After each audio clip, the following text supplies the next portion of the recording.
بسم اللہ الرحمن الرحیم۔ ایک گاؤں میں ایک عورت زینب اپنے شوہر یوسف کے ساتھ رہتی تھی۔ ان کی مالی حالت بہت خراب تھی اور غربت نے ان کی زندگی کو بہت مشکل بنا دیا تھا۔ ہر دن کا گزرنا ایک چیلنج بن چکا تھا اور حالات اتنے برے تھے کہ زینب اور یوسف طلاق کے بارے میں سوچنے لگے تھے۔ زینب نے فیصلہ کیا کہ وہ کسی صاحب دولت کے پاس جا کر مدد مانگے گی۔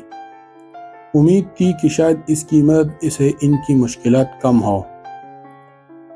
ایک دن زینب ایک خوشحال آدمی حسن کے گھر پہنچی۔ حسن گاؤں کے سب سے مالدار شخص تھے اور ان کی دولت کا شہرہ پورے علاقے میں تھا۔ زینب نے دروازے پر دستک دی اور ایک خادم نے باہر آ کر اس سے پوچھا، تم کیا چاہتی ہو؟ زینب نے کہا، میں تمہارے مالک سے ملنا چاہتی ہوں۔ خادم نے حیرت سے پوچھا، تم کون ہو؟ زینب نے جواب دیا، اسے بتاؤ کہ میں اس کی بہن ہوں۔ خادم نے چونکہ جانا کہ حسن کی کوئی بہن نہیں ہے تو وہ اندر گیا اور حسن سے کہا، دروازے پر ایک عورت ہے جو دعویٰ کرتی ہے کہ وہ آپ کی بہن ہے۔ حسن نے فوراً کہا، اسے اندر لے آؤ۔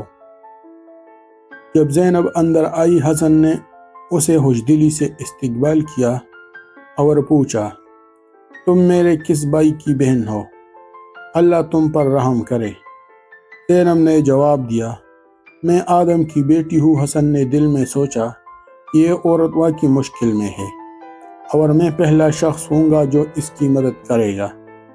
زینب نے حسن سے کہا، اے میرے بھائی، شاید آپ جیسے لوگوں کو معلوم نہ ہو کہ غربت کا ذائقہ کتنا کڑوا ہوتا ہے۔ اسی غربت کی وجہ سے میں اپنے شوہر کے ساتھ طلاق کے دروازے پر کھڑی ہوں۔ کیا آپ کے پاس کچھ ہے جو آپ قیامت کے دن کے لیے دے سکے؟ آپ کے پاس جو کچھ ہے وہ ختم ہو جائے گا، لیکن جو اللہ کے پاس ہے وہ باقی رہے گا۔ حسن نے کہا، دوبارہ کہو۔ زینب نے اسی الفاظ کو دہرایا، اے میرے بھائی، شاید آپ جیسے لوگوں کو معلوم نہ ہو کہ غربت کا ذائقہ کتنا کڑوا ہوتا ہے۔ اسی غربت کی وجہ سے میں اپنے شوہر کے ساتھ طلاق کے دروازے پر کھڑی ہوں۔ کیا آپ کے پاس کچھ ہے جو آپ قیامت کے دن کے لیے دے سکے؟ آپ کے پاس جو کچھ ہے وہ ختم ہو جائے گا، لیکن جو اللہ کے پاس ہے وہ باقی رہے گا۔ حسن نے دوبارہ کہو۔ زینب نے پھر سے وہی الفاظ دہرائے، لیکن حسن نے چوتھی بار بھی کہا، دوبارہ کہو۔ زینب نے تنگ آ کر کہا، مجھے نہیں لگتا کہ آپ نے مجھے سمجھا ہے اور دوبارہ کہنا میرے لیے ذلت ہے۔ میں نے کبھی اپنے آپ کو اللہ کے سوا کسی اور کے سامنے ذلیل نہیں کیا۔ حسن نے زینب کی باتوں کی خوبصورتی اور ان کی سچائی کو سراہا اور کہا، اللہ کی قسم، مجھے تمہاری بات کی خوبصورتی پسند آئی۔ اگر تم 1000 بار بھی دہراتی تو میں ہر بار کے بدلے تمہیں 1000 درہم دیتا۔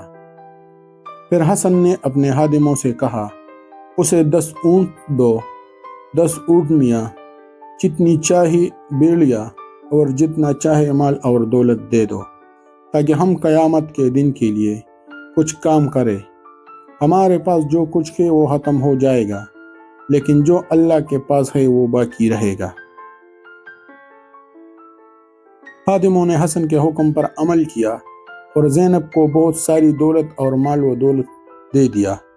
زینب نے حسن کی مہربانی کا شکریہ ادا کیا اور خوشی کے ساتھ واپس چلی گئی۔ حسن کی دل میں زینب کی باتیں گہرائی سے اتری اور اس نے اس لمحے کو اپنی زندگی کے سب سے اہم سبق کے طور پر یاد رکھا۔